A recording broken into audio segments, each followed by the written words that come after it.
बांग्लादेश सरकार ने म्यांमार से सटी सीमा पर एक खास कॉरिडोर बनाने का ऐलान किया है। यह कॉरिडोर रोहिंग्या समाज के लोगों की हेल्प के लिए बनाया गया है, पर इसे लेकर बांग्लादेश में ही दो फाड़ हो गई है।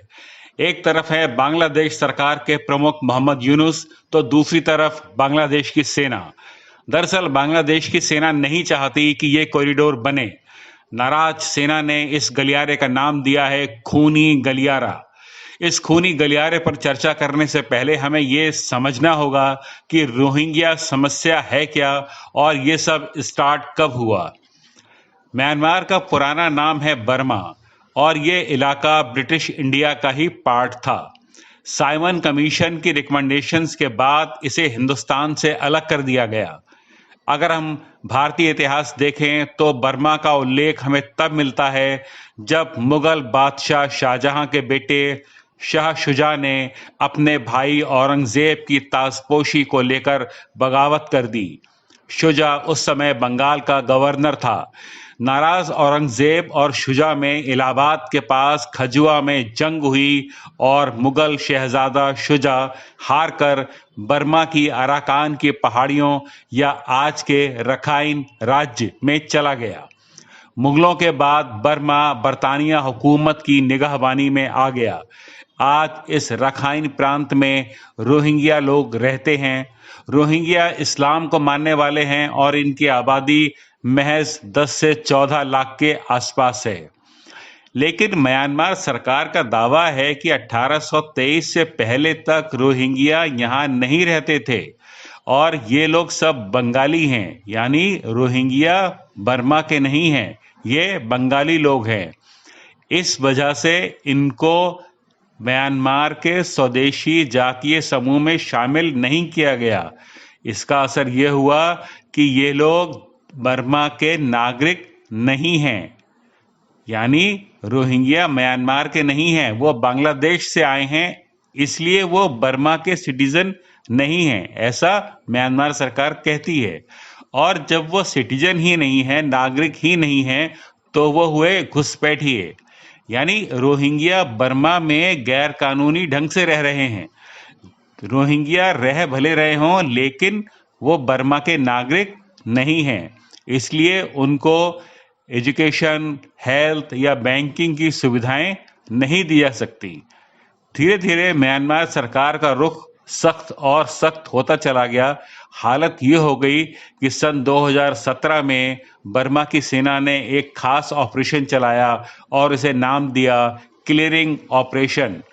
इस ऑपरेशन में हजारों रोहिंग्या लोग मारे गए और 7 लाख से अधिक रोहिंग्या बांग्लादेश भाग गए।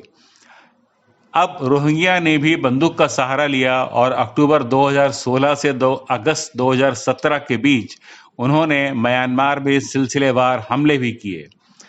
इन हमलों की प्रतिक्रिया आम लोगों में जबरदस्त ढंग से हुई और मामले ने धार्मिक रंग ले लिया।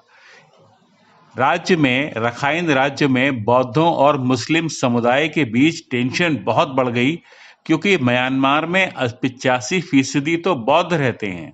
बौद्ध धर्म के मानने वालों का यहाँ बाहुल्य है।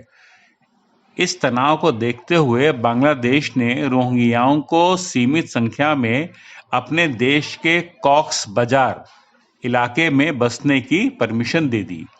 हाल ही में बांग्लादेश के म्यांमार के भूभाग में मगर उससे आज़ाद रोहिंग्या देश बनाने की बात रखी, जिसका म्यांमार में जमकर विरोध भी हुआ। तो ये रहा बैकग्राउंड और अब देखते हैं कि ताज़ा हालात क्या हैं। रोहिंग्याओं के लिए एक रखाइन कॉरिडोर या गलियारा बनाने की बात ने बांग्लादेश सरकार में फूट डाल दी। एक तरफ हैं बांग्लादेश सरकार के प्रमुख मोहम्मद यूनुस, जिनके ताल्लुकात हिंदुस्तान से बेहतर तो नहीं कहे जा सकते, तो दूसरी तरफ है आर्मी। सनद रहे कि ये वही सेना है जिसके कंधे पर सवार होकर यूनुस कभी सत्ता में आए थे। बांग्लादेश की सेना के प्रमुख जनरल वकार उज्जमान ने इस रखाइन गलियारे का कड़ा विरोध किया। उन्होंने कहा कि यह मुल्क के लिए खतरा है और उन्होंने इसे खूनी गलियारा की संज्ञा दी। जमान कहते हैं कि यह कदम बांग्लादेश की राष्ट्रीय सुरक्षा और क्षेत्रीय स्थिरता को खतरे में डाल सकता है। अब देखते हैं कि रखाइन कॉरिडोर काम कैसे करेगा। रखाइन कॉरिडोर दक्षिण पूर्वी बांग्लादेश के कॉक्स बाजार इलाके को म्यांमार के रखाइन स्टेट से जोड़ता है। ये रास्ता है। इस रास्ते से रोहिंग्या कम्युनिटी को मानवीय मदद और रसद पहुंचाई जाएगी। ये इलाका ऐसा है जिसने कई दशक बंदूकों के साए में बिताए हैं। ये कॉरिडोर अंतर्राष्ट्रीय स्तर पर निगरानी वाली रोड होगी, जिससे मदद पहुंचाने, घायल नागरिकों को निकालने और उन रोहिंग्या शरणार्थियों को वापस भेजने का काम लिया जाएगा जो कभी बांग्लादेश आ गए थे। इस गलियारे का समन्वय यूएन यानी कि संयुक्त राष्ट्र या कोई अंतर्राष्ट्रीय गठबंधन करेगा। हालांकि ये प्लान देखने में तो इंसानियत से भरा लगता है, लेकिन अगर आप इसको गहराई से देखें तो इसमें बहुत अधिक चुनौतियां हैं। भौगोलिक दृष्टि से ये गलियारा म्यांमार के सैन्य शासन जुंटा और स्थानीय संगठनों के असर को कम करेगा, जिससे जुंटा की नाराजगी का जोखिम भरपूर होने जा रहा है। ये बात बांग्लादेश की सीमा समझती है और उसे डर है कि इस गलियारे का इस्तेमाल विदेशी कंट्रोल वाले बफर जोन बनाने में हो सकता है, जिससे आगे चलकर उसकी ही संप्रभुता और क्षेत्रीय प्रभाव कम हो जाएगा। चीन ने इस मामले में बहुत चालाकी दिखाई है। इसका कारण यह है कि चीन ने रखाइन में बहुत निवेश कर रखा है और उसकी योजना बेल्ट एंड रोड इनिशिएटिव में यह जगह खासा रोल रखती है। चीन ने यहाँ पर डीप सी पोर्ट, तेल गैस पाइपलाइन में खूब पैसा लगाया है। जब भी ये प्रोजेक्ट पूरे होंगे तो चीन को मलक्का जलडमरू मध्य के सिरदर्द से मुक्ति मिल जाएगी और हिंद महासागर में उसके पैर पहुंच जाएंगे। इस चीन इसलिए भी गाहे बगाहे जुंटा सरकार की मदद करता रहता है। अमेरिका इस गलियारे का सपोर्ट करता है और वह इसे बंगाल की खाड़ी में चीन के बढ़ते प्रभाव का मुकाबला करने के एक मौके के रूप में देखता है। अब बात भारत की। म्यांमार और बांग्लादेश दोनों ही पड़ोसी देश हैं, इसलिए भारत रखाइन गलियारे से संबंधित घटनाक्रम पर नजदीकी से निगाह रख रहा है। नई दिल्ली का कंसर्न ये है कि क्षेत्रीय स्थिरता बनी रहे और देश की उत्तर पूर्वी सीमाओं पर किसी तरह से चीनी प्रभाव को रोका जाए। ये कॉरिडोर बंगाल की खाड़ी में भारत के सामरिक हित यानी कि स्ट्रेटेजिक इंटरेस्ट पर असर डालेगा ही। चीन की मौजूदगी भारत के लिए सिरदर्द ही है और अब अमेरिका का यहाँ पर आना इलाके के पावर बैलेंस की समस्या को बढ़ा देगा।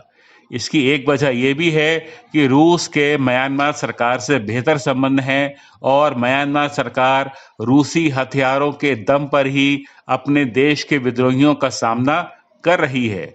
इसलिए ये कॉरिडोर इस समय इंटरनेशनल अंतर्राष्ट्रीय हस्तक्षेप का बहाना बनता जा रहा है और इस पर सतत निगाह बनाए रखने की जरूरत है। धन्यवाद।